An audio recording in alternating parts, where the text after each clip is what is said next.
आज बाजारातून माखल्या आणल्या होत्या मी, त्या आता चांगल्या म्हणजे कोळणीमुळे साफ करून घेतल्या, तरी पण मी आणून साफ केल्या. थोड्या छोट्या माखल्या होत्या, त्या बारीक कापल्या आहेत आणि स्वच्छ धुवून घेतल्या होत्या. ह्याच्यातलं सगळं काळं सगळं असतं ते काढून घेतलंय आणि आता हे स्वच्छ झालेले आहे. आता मी सुरुवात करते माखल्या करायला. हे त्याची तयारी करून घेतली. कांदा, आलं, लसूण, टोमॅटो, हिरवं वाटण थोडंसं, हे सगळं आता मी फोडणीला टाकणार.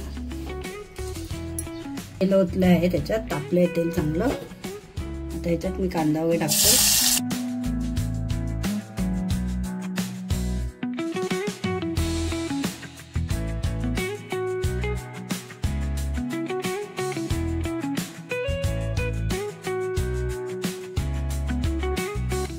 कांदा फ्राय झालाय. आता टोमॅटो टाकतो थोडा त्याच्यात, तो पण जरा नरम होऊ दे जरा.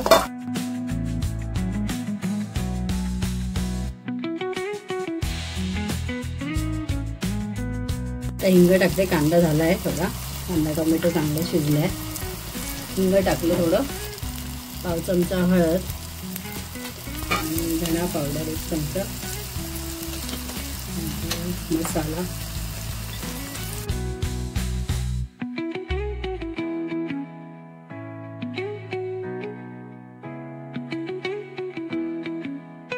हे वाटण,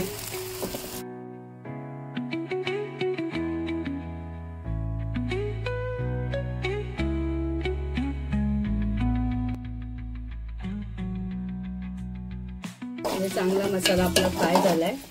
आता ह्याच्यात मी माखलेला टाकते.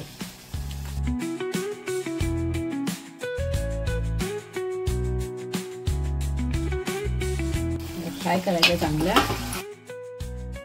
वाफेवर शिजवायच्या. ह्या शिजायला जरा वेळ जातो. झाकण मध्ये जरा ढवळून घ्यायचं. झाकणावर पाणी ठेवते मी आणि शिजत ठेवते स्लो गॅसवर.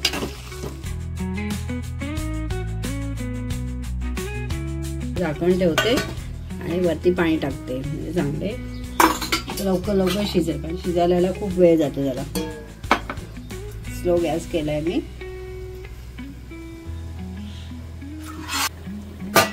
काढून बघते आता मी, जरा शिजत आले आहेत तशा बऱ्यापैकी. थोडंसं कांदा खोबऱ्याचं वाटण टाकते थोडंसं मी त्याच्यात.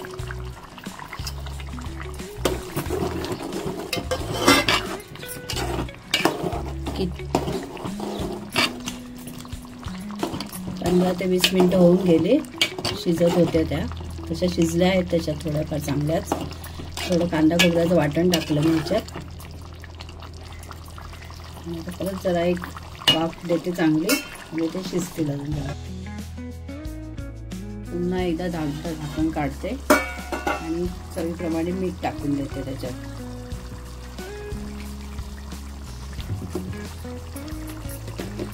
थोडीशी कोथिंबीर,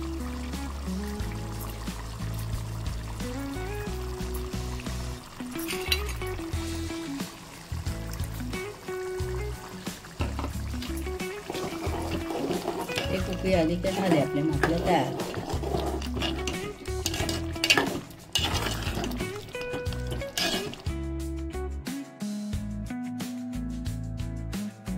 माखल्या तयार झाल्या. गॅस बंद करते. जवळजवळ अर्धा तास गेला मला सगळं पूर्ण शिजेपर्यंत. आता मस्त शिजलंय छानपैकी. आता मी सर्व करते. मस्त छानपैकी शिजलंय. चपातीवर खायला तयार.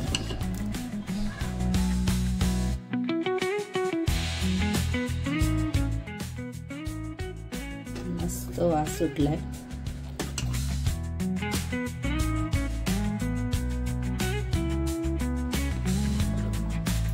माखले, त्याच्यासोबत चपाती आणि जवळावडी मी केली होती ती ठेवली. जेवायला तयार. या जेवायला.